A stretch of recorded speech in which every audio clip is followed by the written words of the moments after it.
पाकिस्तान में अंजू से फातिमा बनी अंजू भारत वापस आ गई हैं, लेकिन एजेंसियों की निगाहें उन पर हैं और भारत से उनकी पाकिस्तान वापसी क्या इतनी आसान होगी और क्या उनके आने और जाने में कोई इलीगैलिटी यानी कि अवैधता थी या फिर कोई गैरकानूनी एक्ट था। इस मसले पर बातचीत करने के लिए हमारे साथ सुप्रीम कोर्ट के वरिष्ठ अधिवक्ता एपी सिंह साहब हैं।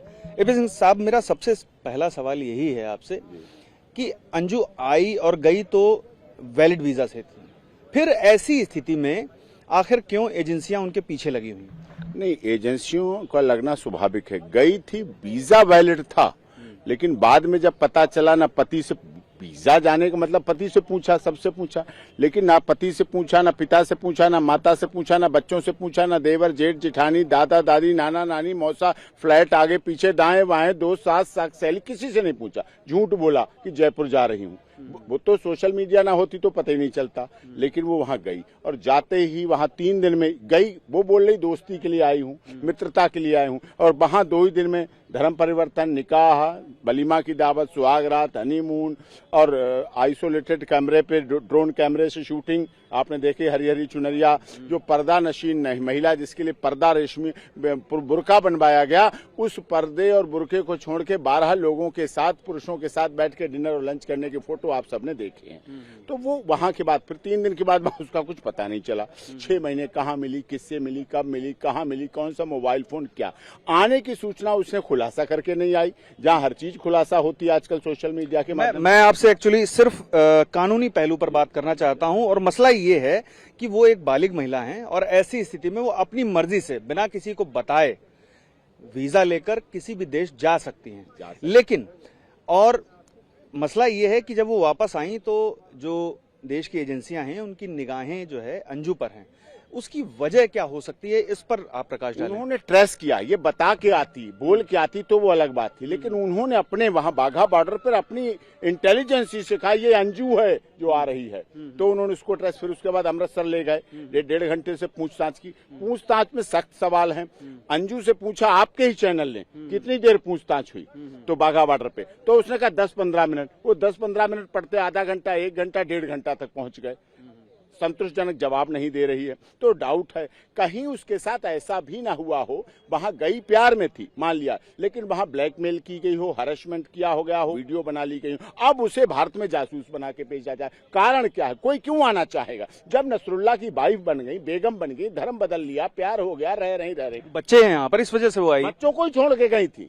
बच्चे अब नहीं पैदा हुए, बच्चे 16 साल का बच्चा है, 6-7 साल का बच्चा है, बच्चों को छोड़ के गई, पति को छोड़ के गई। जब प्यार नहीं था बच्चों को बता के जाती, प्यार से दुलार से आती, मैं जा रही हूं इतने दिन के लिए। बच्चों के लिए मां मर गई, आपके चैनल पे चला।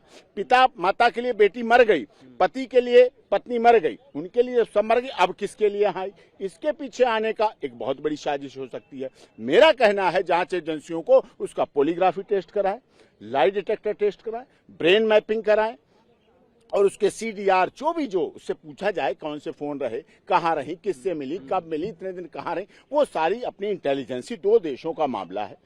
पाकिस्तान ने कभी हमारे भारत के बाद, भारत विभाजन की जो विभीषिका झेली है हमने 14 अगस्त को, उसके बाद कभी अच्छी नजर नहीं रही, इसलिए शक है। इसीलिए यानी कि ये वजह भी हो सकती है कि पाकिस्तान सरकार ने जो उनको सहूलतियां वहां दी, वहां जो उनको जो सहयोग किया, 3 दिन में सिक्योरिटी उपलब्ध, कोर्ट मैरिज, रजिस्ट्रेशन, यहाँ पिटीशन लग नहीं पाती, वहाँ कोर्ट मैरिज हो गई, रजिस्ट्रेशन हो गई, सरकार बरस रही, व्यापारी बरस रहे हैं, इनाम दे रहे हैं, पैसे दे रहे हैं, प्लॉट दे रहे हैं, प्रॉपर्टी दे रहे हैं। वो कागज कुछ नहीं लाई। वो कागज जांच एजेंसियों ने पूछे कागज दिखाओ, तुम्हें प्लॉट मिला, मकान मिला, निकाह नाम, कागज कुछ नहीं। कहीं फोटोग्राफ दिखाओ, इतने दिन कहीं रही, कहाँ घूमी, कहाँ नहीं घूमी, फोटोग्राफ तो आजकल फोन है, सब कुछ होता है। क्या अंजू के वापस जाने की राहें इतनी आसान हैं पाकिस्तान जाने की? ये जानबूझ के आई है। आसान राहें इसलिए नहीं है, अरविंद जी ने रेवाड़ी में उसके ऊपर जाने के बाद केस कर रखा है, क्रिमिनल केस पेंडिंग है, क्रिमिनल केस भी पेंडिंग है, सामाजिक बहिष्कार भी पेंडिंग है। कोई रहने का ठिकाना बेटी का 2 जगह होता है, शादी के बाद ससुराल और शादी से पहले मायका, माता पिता। तो ना माता पिता स्वीकार करें, ना पति स्वीकार करे, ना पति के और रिश्तेदार होते हैं, नंदनदोई होते हैं, हमारे यहाँ नंदनदोई है, बहनोई है, जीजा है। अरविंद यानी कि उनके पति ने जो मुकदमा दर्ज कराया है उनके खिलाफ, ऐसी स्थिति में अदालत क्या रुख लेती है इस मामले में, ये देखना होगा। और एक और मेरी बात जो मेरे जानकारी में आई है कि सीमा हैदर के जो पति हैं उनको अंजू के पति द्वारा धमकी दी गई है, ऐसी बात? उस समय धमकी दी गई थी, उस समय लगातार उन्होंने धमकी दी, उनके और लोगों ने दी, आतंकवादियों ने धमकी दी, केवल सीमा को नहीं दी, सचिन को नहीं दी, डॉक्टर एपी सिंह को धमकी दी। हमारे डॉक्टर एपी सिंह लाल पेज पे आप देखिए, आज धमकी क्यों दी गई? धमकी क्यों दी? हमें धमकी दी जाती सनातन की वजह से, सीमा की वजह से, सीमा की बात करो, इतना गलत गलत कंटेंट्स डाले जाते थे। और अभी भी सचिन की पाकिस्तान के चैनल ने डाला, गोली मारकर हत्या कर दी गई। आपने देखा, सचिन की गोली मारकर हत्या करके दिखा दी, और इतनी एडिटिंग करके दिखाते हैं वो कि 4:18 पर कंट्रोल रूम को सूचना मिली कि सचिन की गोली मारकर हत्या कर दी गई, उसे हॉस्पिटल ले जाया गया, एम्बुलेंस लेके मृत घोषित कर दिया गया, और इतनी एडिटिंग करके चला देते हैं और उसको डाल दिया गया, दिखाया गया हम सफाई देते घूम रहे हैं, सब सुरक्षा अलर्ट की गई, वहां सुरक्षा है जो पुलिस की वर्दी में दिखा देते हैं।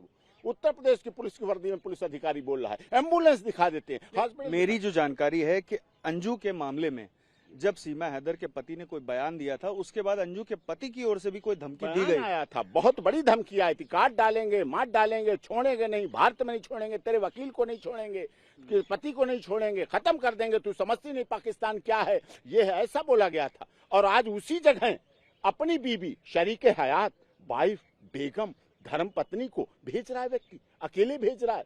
एएनआई पूछ रही है, ट्राली लुढ़काते हुए वो भाग रही हैं। आपका टीवी 9 भारतवर्ष दुनिया भर में देखा जाता है, आपका खोजी पत्रकार वहां ले रहा है बाइट, वो भाग रही हैं। वो झड़ पे ये बात मत करो, चोटों की बात मत करो, निकाह की बात मत करो, इसकी बात मत करो, उसकी बात मत करो। अरे आप तो सोशल मीडिया की प्यारी थी, आशिक थी, आप तो खूब वीडियो डालती थी। सिंह साहब, एक और अहम सवाल है कि अगर कोई व्यक्ति अपने देश की टेरिटरी से बाहर जाकर धर्म परिवर्तन कर लेता है और उसके बाद वो अपने देश वापस आता है, तो ऐसी स्थिति में क्या उसके खिलाफ कोई मुकदमा चलाया जा सकता है? मुकदमा चलाया जा सकता है।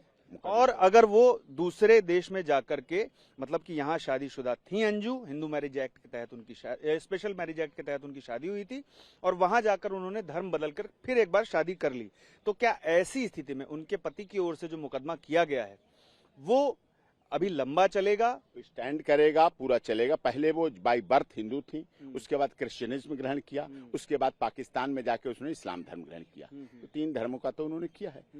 अब एक सिख धर्म बचता था, नहीं तो सर्वधर्म संभाव हो जाता। तो अब उसके बाद जहां कानून भी चलेगा, कोर्ट भी चलेगी, उनके पति के केस में वजन है। और दूसरी बात उन्होंने और एक ग्राउंड ली कि बच्चों को लेने आई। बच्चे कोई यहाँ रेडी पे बिकते हुए आलू टमाटर नहीं है जो उठा के कोई ले जाएगा। बच्चे 6 महीने से तो थे, चलो पहले तो दोनों के साथ साथ थे, लेकिन 6 महीने से तो एब्सोल्युटली पिता के पास थे, उन्हीं के पास रह रहे थे। और बच्चे साफ कह चुके हैं मेरे लिए मामर। जाहिर है कि संरक्षण का जो मुकदमा है, बच्चों के संरक्षण का संरक्षण हमारे यहाँ फैमिली कोर्ट है, चाहे जिला न्यायालय है, चाहे माननीय उच्च न्यायालय राजस्थान हाई कोर्ट है, चाहे ऑनरेबल सुप्रीम कोर्ट है। गार्जियनशिप एक्ट में सीधे साफ से सबसे बड़ा वेलविशर, सबसे बड़ा शुभ चिंतक जो माना जाता है बच्चों का, उसको डिसाइड करना होता है कोर्ट को।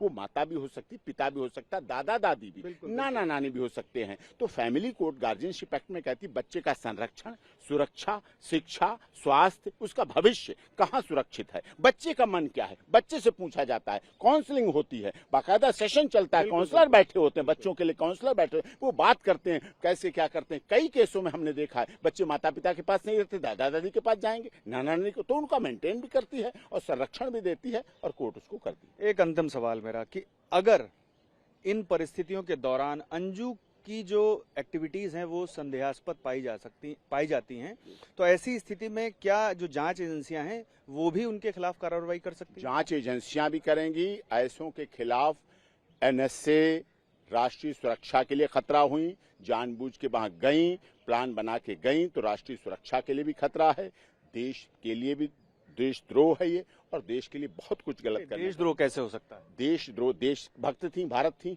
और वहां गई भारतीय बन के गई, टूरिस्ट वीजा पे 1 महीने के लिए गई, और वहां जाके फिर वहां जाके वहां से आ गई, चुपके से आने का प्रयास किया। आने का तो उन्होंने चुपके से प्रयास किया।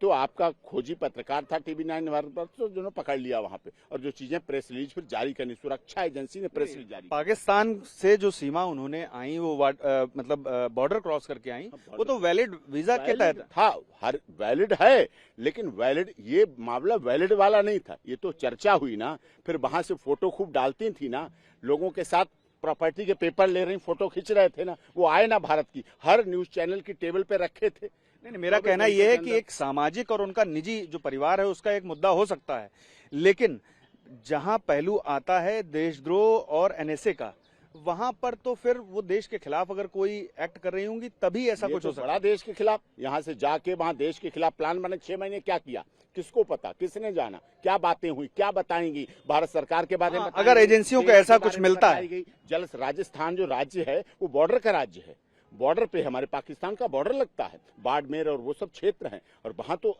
वहां की नागरिक है, तो वहां की रहने वाली क्या पता वहां से सूचना इनपुट लेके फोन पे लेके देने गई हो वहां। खैर, इस बारे में तो एजेंसियां अपना काम कर रही हैं और देखना ये होगा कि इस मामले में नया मोड़ क्या आता है, क्योंकि अंजू का जाना और आना वैलिड वीजा पर था, लेकिन कई ऐसी परिस्थितियां हैं जहां पर कानून अब उनकी वापसी में अड़चन डालेगा। सबसे पहला ये है कि उनके पति की ओर से, यानी कि भारत में जो उनके पति हैं उनकी ओर से मुकदमा दर्ज कराया गया है कि उन्होंने पड़ोसी देश में जाकर के दूसरा धर्म ग्रहण किया और साथ में ही शादी भी दूसरी कर ली, जबकि हिंदू मैरिज एक्ट के तहत बिना तलाक लिए शादी नहीं की जा सकती थी। दूसरी बात यह है कि इस मामले में एजेंसियों की निगाहें भी अंजू पर हैं और ऐसे में उनका पाकिस्तान जाना आसान नहीं होगा। पीयूष पांडे, TV9।